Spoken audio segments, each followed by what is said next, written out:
Terrific Tuesday. It's doubleheader time. Yes, a weekday doubleheader. We've got a feast of cricket lined up for you. And here we are to discuss it all on Cricbuzz Live, brought to you in association with our fantasy partner, My 11 Circle. In the house, just like we had yesterday, we've got Joy Bhattacharjya and Lisa Sthalekar, who actually witnessed the sunrise and is back fresh as a daisy. Lisa? Morning, afternoon, evening, good night. I don't quite know what it is, but I'm glad to see that Joy and myself have gone with the pink shirts, whereas you, no surprise, a little bit of a flashy colour. I used up my pink yesterday, so it's over to you. If only it was pink versus red today, it would have been a good contest. But Joy, there's so much cricket happening, we can't really be picking colours, or we'd be wearing rainbows. I think this is one of the critical days of this tournament, because what's going to happen is if Kolkata lose this match, then one team is dangerously out of the business. They're really out of it. And similarly with Mumbai and Punjab, one of those guys is going to come back into the running, but the other is going to fall even further back. So really, really big day. And you have some of those pressure days. This is one of those real pressure cooker days. Anything can happen. Things are ready to explode. But the flip side of it, Lisa, is that we were still a little iffy yesterday whether or not Sunrisers' victory would keep them alive. Well, we've tried to do all the calculations and we feel they are still alive and well. They need to win all their matches and they need to hope that 4 teams win only one match from now on. Far cry, but at least mathematically they're in it at this stage of the tournament. So no one has an E next to their name. No one technically yet has a Q, though we know Chennai and Delhi are going to qualify, just where we don't know yet. That's where the points table stands. I think the fact that Hyderabad, the way that they're going about it, they feel and that they're out of it. So they were trying different combinations. Even the commentator said, well, you're out of it. Let's think about and focus on next year. So Gautam, I think you need to show them this clip to let them know that they're still in the hunt. But yeah, it is. I agree with you, Joy. This is a big day, not only for Kolkata, but also for the next match as well, which we're covering. Yeah, let's tell you what the lineup is for today, what the menu is. Apart from, of course, Kolkata taking on Delhi in the afternoon, it's going to be another huge clash. Mumbai are back to take on Punjab. So there's so much to play for in today. That's match number 42 coming from Abu Dhabi. The first match is going to be...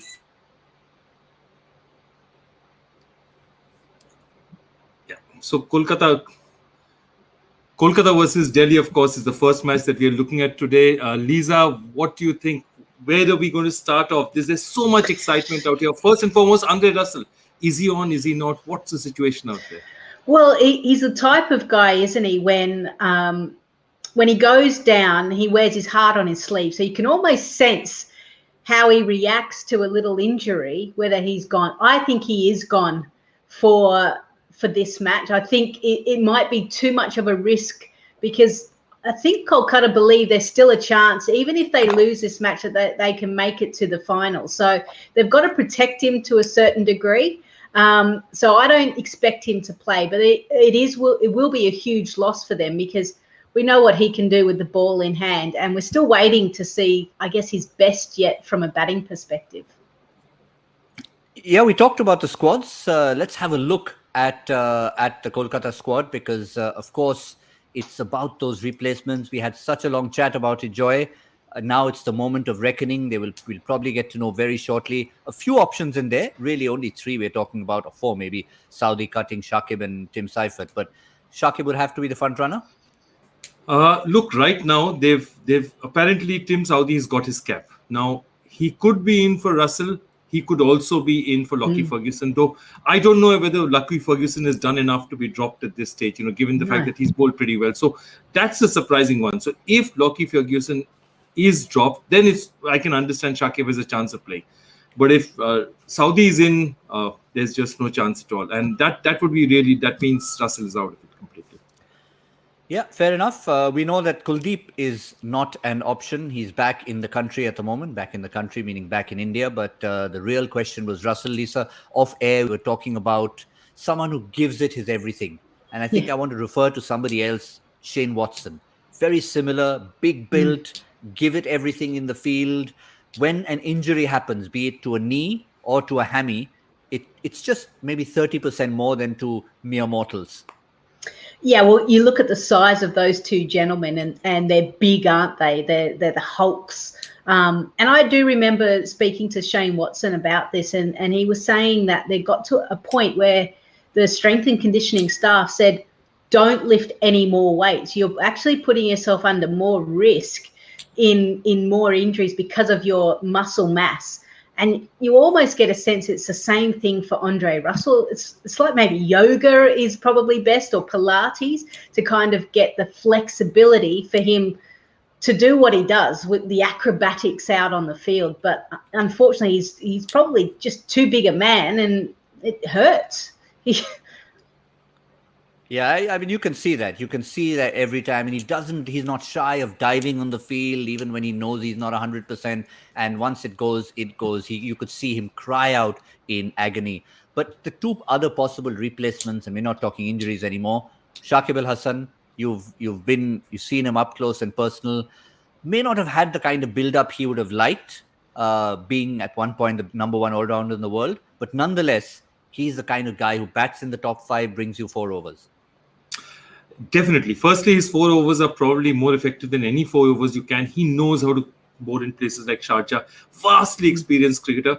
The thing about Shakib, though, is that his batting today, he'll play the situation. So Shakib today is no longer somebody who'll walk in at 3, which is what he wanted to do at one point in time and could have done. I think Shakib now is a 5 or 6 player. He'll play the ball around a bit. He'll take calculated risks according to the situation. He's not the explosive player that Andre Russell can be, but hey, who is? I mean, how many such like-for-like replacements are you going to find around the world? So I think Shakib is a great pick especially for a game like this, because Shakib is a tricky bowler, very sharp bowler. And I feel that against this Delhi attack, instead of an inexperienced, instead of a pacer, getting more spin in, getting somebody there, because you've got 2 fast bowlers who can do the job for you, I would get Shakib in definitely. I mean, this is the kind of situation where experience will count, and he's one of the most experienced there is in that squad. Very quickly, Lisa, I know we talked about it yesterday, but we've probably got a fresh set of viewers today. Another option would have been Ben Cutting, sort of a like-for-like replacement without the size. Yeah, probably a thinner version. I'm not sure Erin would completely agree on that, no, but we'll give him a bit. Yeah, and Ben wouldn't be happy me telling him as well. He's always in the gym. But he actually has played that kind of role, late order hitting. He's such a tall guy. He's got long levers. He's done such a good job within the Big Bash, also the Pakistan Super League as well. So I think if you've got a guy like that in your side, I thought he was a like-for-like replacement for Andre Russell. You know how sometimes you look at the squad makeups and you go, oh, I can see where they slot in. So if Andre Russell is out, I'd be surprised if they didn't go Ben Cutting. And if they've gone Tim Southee, then yes, he's a better bowler, but he's definitely not a better batter. So I guess it depends on the makeup and the balance that they want. Yeah, we'll wait and see. I mean, we know about the cap. Joy, go ahead. No, I was just saying that Ben Cutting, one of the things that is around the circuit, who hits the longest balls in this tournament? It's not Andre Russell, it's not Chris Gayle, it's Ben Cutting. Consistently, every year they had these trials and he'd consistently clear 106, 108 meters. He hits the longest ball in the tournament. Remember, he's also been the man of a match of a final. In 2016, he was the man of the match of the final. So he has pedigree. He definitely has pedigree. Just hasn't got the right teams, hasn't got the right situation. But Ben Cutting is a very, very dangerous player.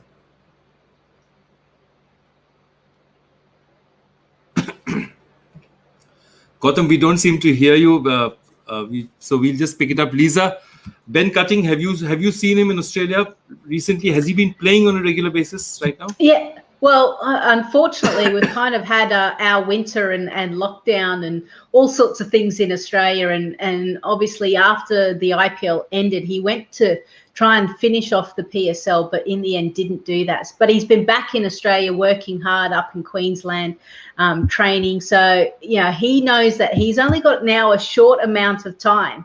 So he's going to have to cash in right now if he's going to elongate his career. And I think when a player gets to a point where they're really mature, he's married now, are settling down. There's a bit more perspective in their life. So I'm not surprised when these guys really start to fire at the back end of their career.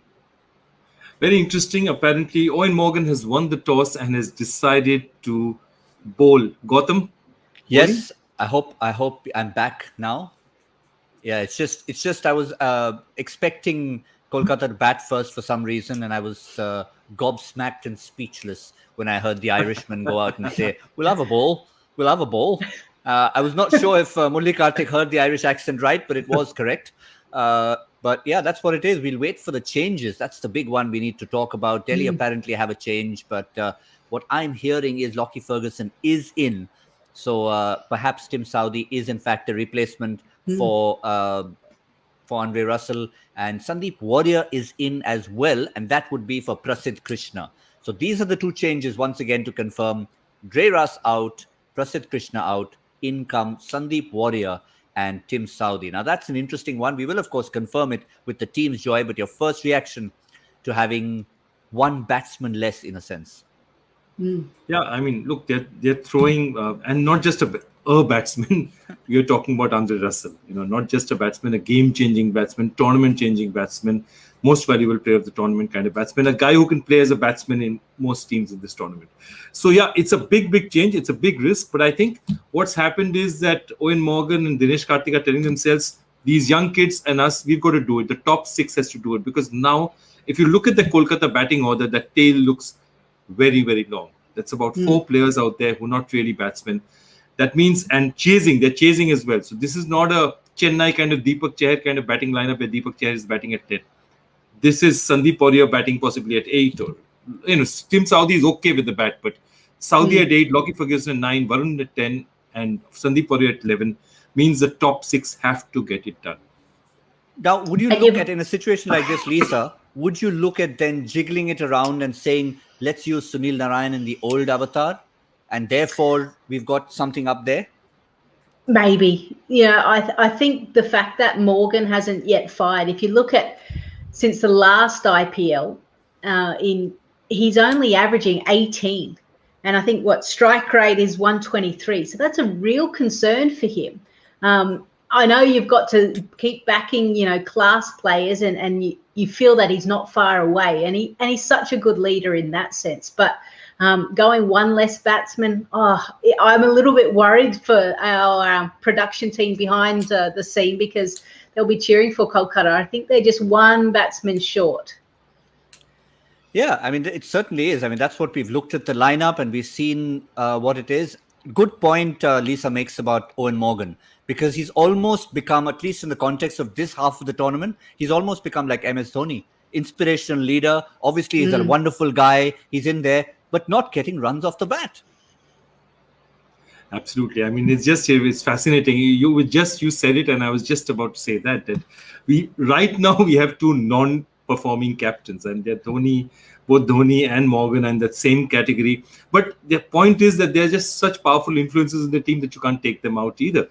But, under the circumstances, the other interesting one is the change that Delhi has brought in, which is that Steve Smith comes in and he's replacing Prithvi Shaw. And, one of the things to look at there is that, it's a like-for-like replacement. I think, Shreyas can go up and bat one up, or Steve can open. But the interesting one there is the fact that I really thought that the first part of this tournament, Prithvi Shaw was absolutely brilliant. But in the second part of the tournament, I think he's come with at least 7 to 8 kgs more than he had in the first part. That, the trimness is lost. I think he's really put on weight. And I don't know who's been talking to him about that, but I think somebody needs to tell him that he's not looking as fit as he was. See, Prithvi is never the fittest of guys, but, he reached a certain level of fitness. I don't think he's looking it now. And injuries are bound to happen if you're not totally fit. The other thing as well is I agree with you. I've noticed a change, and it's not the TV that's putting on the 10 kilos, as it always does for all of us. But in the UAE, he has struggled. So 2020, obviously the IPL was played there. He only averages 16 and strike rate of 133. But then when he started in India, he looked different, didn't he? He was averaging 38 and a strike rate of 167. So I don't know what it is about the UAE and the conditions, but he seems to really struggle in those conditions. I'm glad you mentioned the 10 kilos. It's kept me alive for the last 20 years. Otherwise, I would have got lost in the screen had it not been for some kind of elevation. But interestingly, Joy, one of the other player who also turned up like that post a season was Shimron Hetmeyer. Suddenly sort of almost bloated up, didn't look as fit. So it's just one of those things to be working on yourself and putting it down like that. But let's talk about the batting order, because Delhi are going to be batting first, having lost the toss. I'll take both your opinion on this, because we feel that Steve Smith is the one who's going to slot in as a like-for-like replacement for Prithvi Shaw. Joy? I think so too, because this batting order is too good to tinker around with. If your Shreyas is such a beautiful player, 3, Rishabh at 4, Hetmeyer at 5, it stacks up well. So for them to change it, they'd have to have a very, very good reason for changing it. I can't see them changing it off the bat. I mean, why would you disturb 6 elements of a team because one piece is not there? I just put in Steve Smith out there and let them play as it did. Interestingly, it also there's one other thing. It may be that Prithvi's just got a bit of a niggle, but they want to try this out, which also means that they probably think Stoinis might not return. And I think therefore they want to try out the Steve Smith option and see where they can go with that, because they're in a situation where they can afford to tinker a bit. Yeah, if there's one team they can. Lisa, your take on, you were captain of a side, you've got someone who's as mercurial as Steve Smith. You have the option to put him wherever you like in the order. Where does he bat for you? Poor Joy, do you want some water? Yeah, I'll get some poor water. thing. You poor thing. He's dying a slow death. Actually, not a quiet death over there. But I certainly think Steve Smith has the ability to bat anywhere. I think he needs a little bit more time. My only concern is, and I can't remember what year it was, for Rajasthan Royals. And he looked really bad, didn't he, when he was captain? He was opening the batting. In the power play, he tried to do some adventurous things. He didn't give himself time. So I hope Ricky Ponting and the coaching staff have spoken to him, and he's got a chance just to really go and spend some time out in the middle, because Shikhar Dhawan, we know what he can do. Like, he is flying at the moment for Delhi. So that's something that to be honest, I'm genuinely surprised that Steve Smith has been given an opportunity here, but he won't be a silly guy. He'll absolutely take it. I'm sure he will. Well, that's the way the two teams stack up. Now, before we give you our own opinions on our My 11 Circle Smart Picks, let me remind you how to pick your team in the first place, because some of you who may not have downloaded the app yet, this is your last chance to do that. You've got about 20 minutes to do so.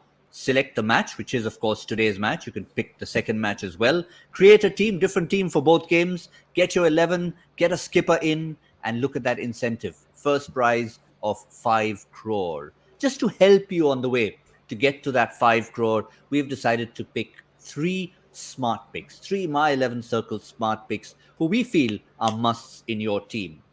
2 from the men in purple, 1 from the Delhi franchise, and we'll start with Shubman Gill.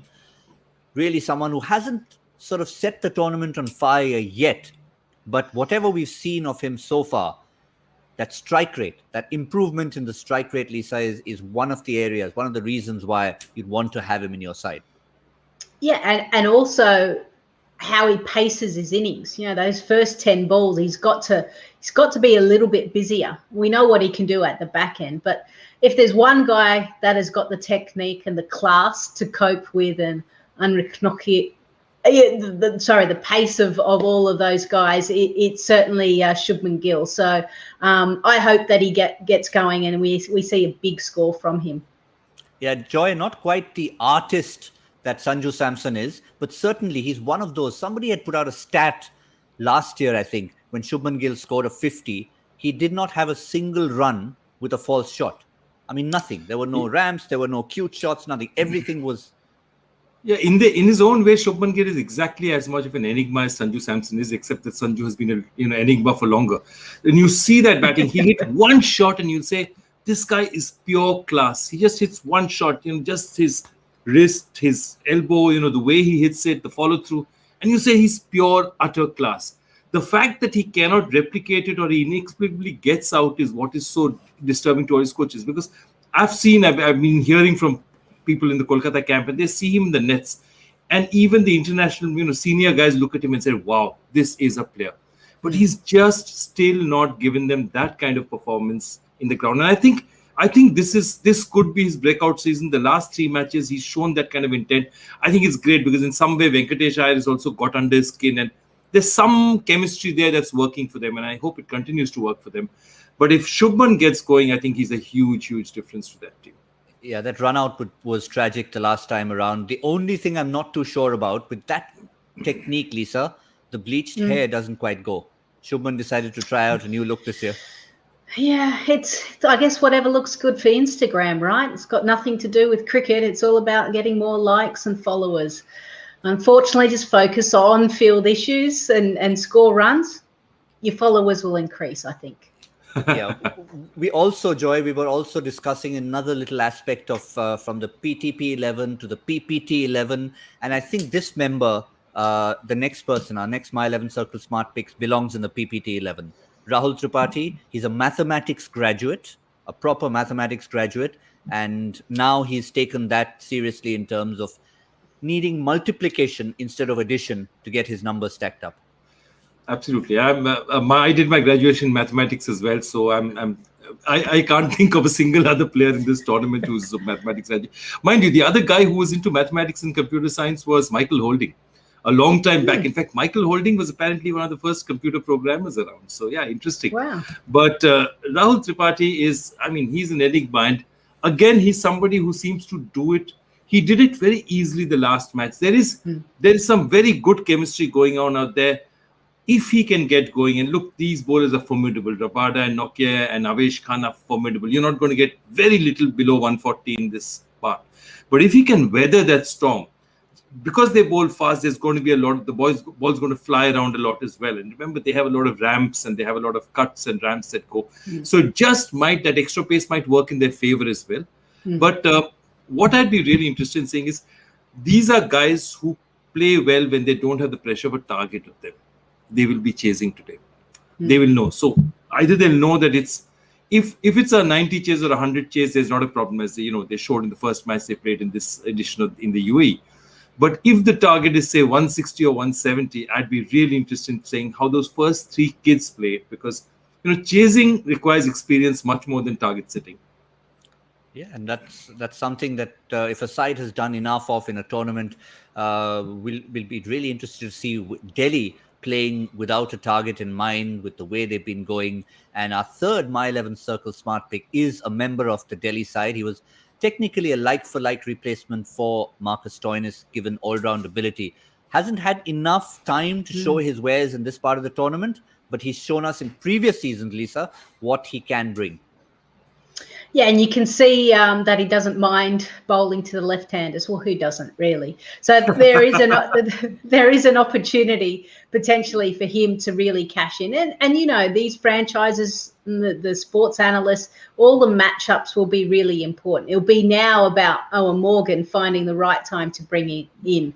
But I think he's certainly a genuine option for them to use. Yep. Joy, again, it's about using him. You've got another off-spinning option in there, which is why he wasn't used in the last game.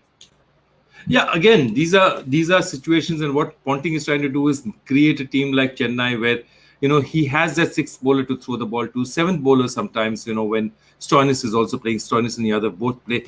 Those are the kind of options they like, and exactly like that. Suppose Sunil Narayan comes into bat, throw in the off spinner early at him. Throw it into Morgan, get a couple of overs out there. You can do a whole lot of things. And because, Ashwin is far more than just an off spinner. He bowls such a variety of balls that he can bowl against the right-hander, the left-hander. But if there are left-handers in, Lalit has a chance. And he's a strong batsman. He's a powerful hitter at his position. The problem that Delhi has, and this is a very typical problem, it was India in the 2019 World Cup. If your top order does really well, your middle order has many games in which they're not going to play. They're not going to get an opportunity to get into form. And then suddenly one day when you need them, they just haven't had enough time in the crease. And that's something that Delhi is doing this time. The top order 2, 3, 4, they're all delivering for them. So 5, 6, 7 are not really being tested. And I'll be really interested to know what happens if they suddenly somebody gets 3, 4 wickets and sort of gets 5 and 6 into play early. The other side of the coin, you've talked about Delhi's batting order, but for Kolkata, as and when they come to chase, it'll be interesting because now there's no Andre Russell, who would be padded up pretty much from the start of the innings, maybe wanting to walk in at a 4, even 5, 6. Now the batting order will cause a few problems. With Owen Morgan not having fired yet, Lisa, what's your take? Do you make any changes to what you're seeing in front of you? Yeah, well, I think you've got to have DK coming in and finishing it off with the chase, just because he's so clever and so smart, and he plays the situation very well. So we kind of hinted about Sunil Narayan coming up the order potentially if there was a wicket to fall early, just to see what happens.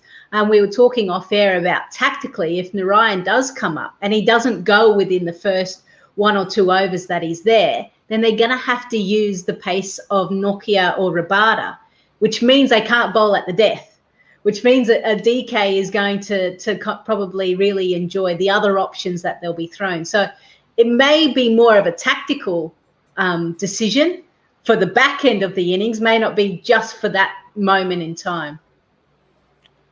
Could the presence of Rabada and Nokia be a reason not to send Narayan up the order?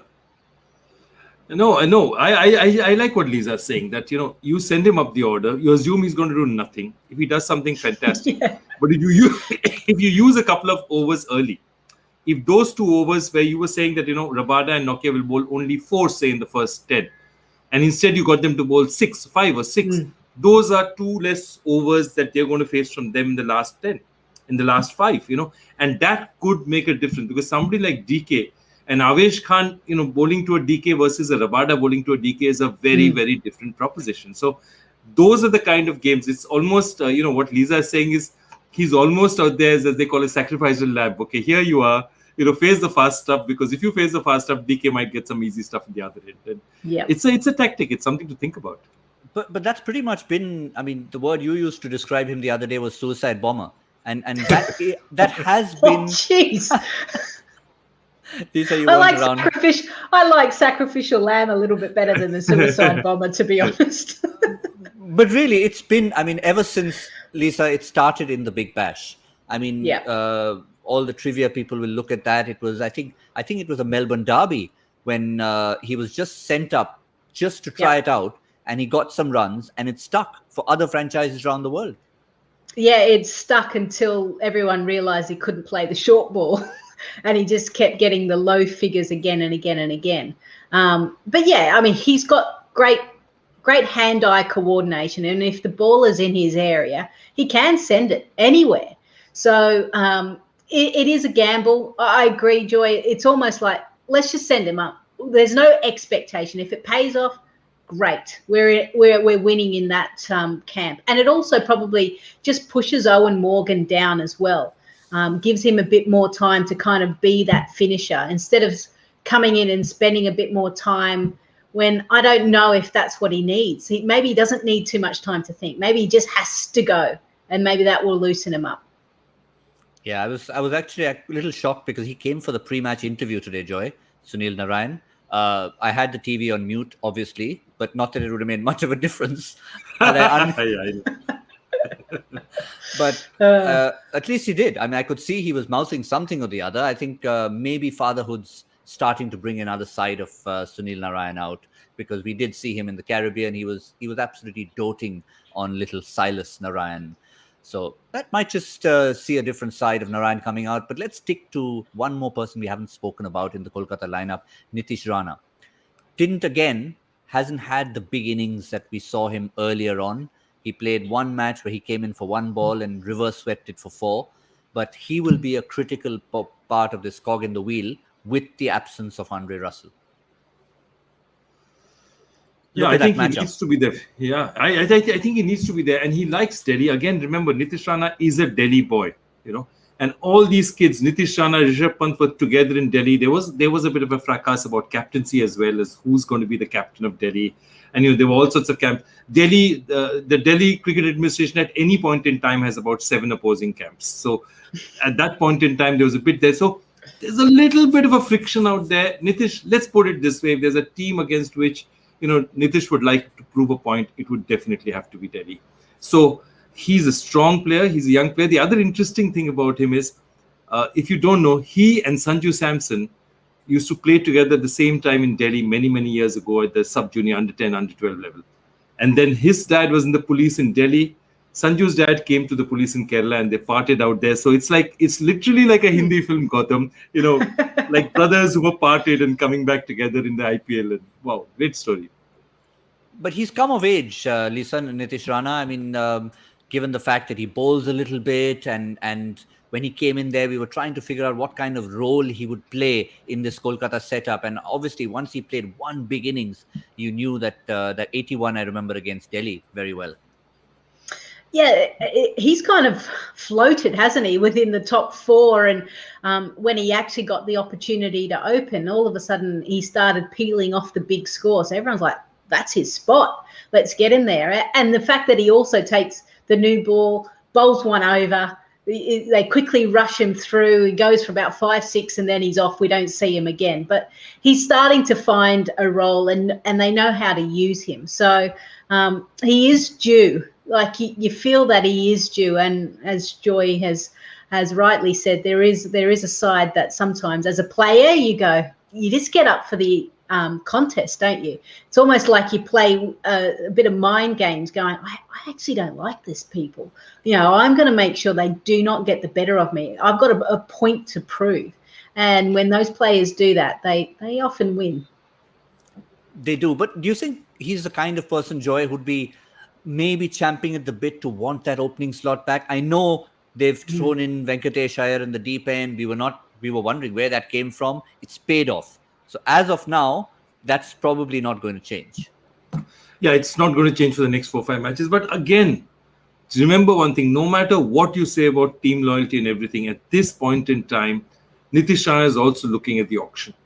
He's also looking at the auction saying, 2 extra teams, what can I do? If I put in string in 2-3 great performances here and people can actually see what I can do, I may have more opportunities as well. So this year is going to be a year where everyone, especially in this, 9th, 10th game to the tournament, they're going to start to think that way as well, whether the team is qualifying or not. So there's a little 10-15% extra, what you call auction pressure on top of the normal match pressure. Yeah, auction. I mean, lots of dynamics. I know we talked about the T20 World Cup, which is step number 1, but step number 2 will definitely have to be that big auction. Whether or not you've expected a team to be eliminated, like say Hyderabad, or someone who's still in the thick of the tournament. You've got 2 different games going on at the same time.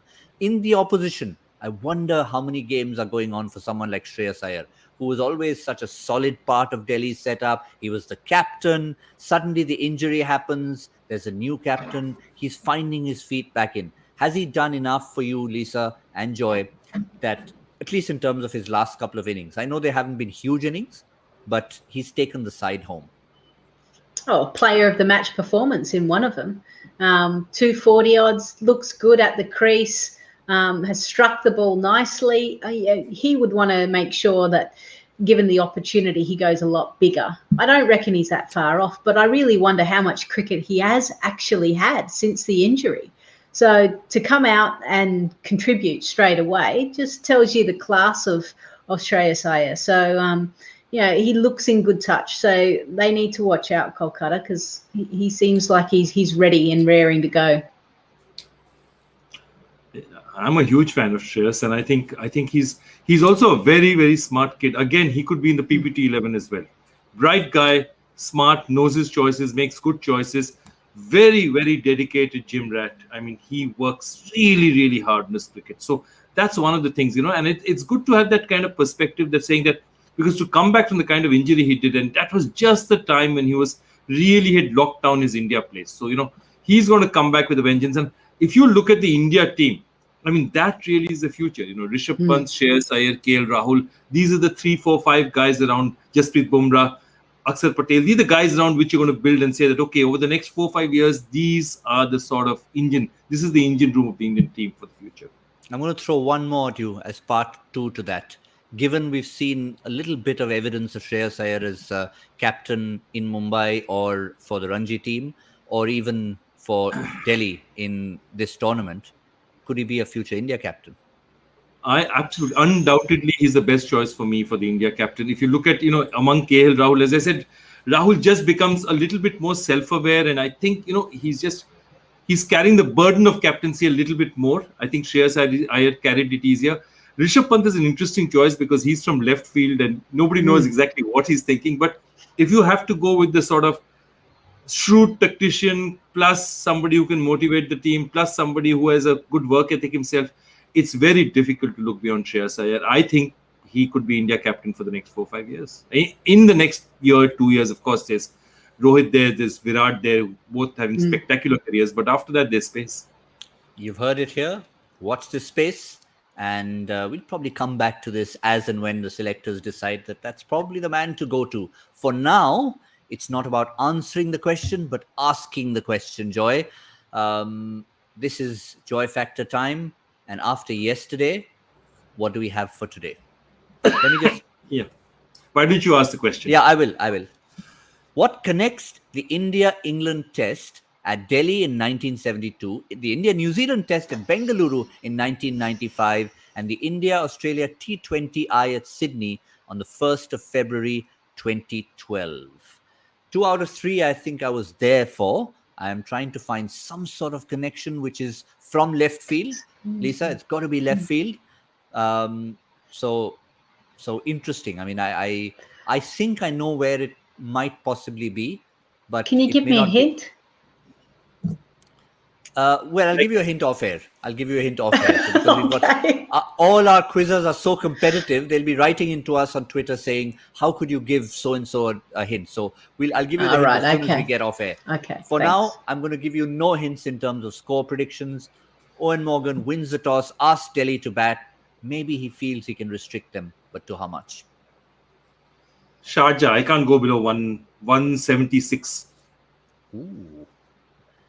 That's going to be. I'm going to go even lower. I'm going to go 156. All right, I'll do 166, 156, 166, 176. There you go. We sound like those every time. I know I keep asking you, Joy. It's those guys who had those numbers on them: 176, 167, 176.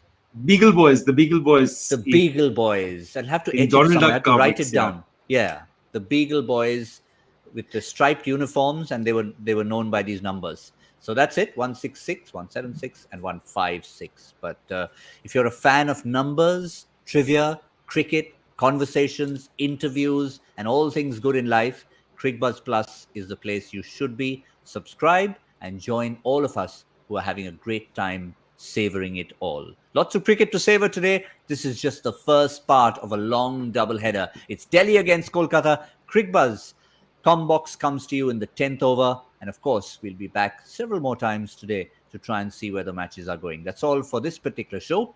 From Lisa, Joy, and myself, that's all on Cricbuzz Live, brought to you in association with our fantasy partner, My 11 Circle.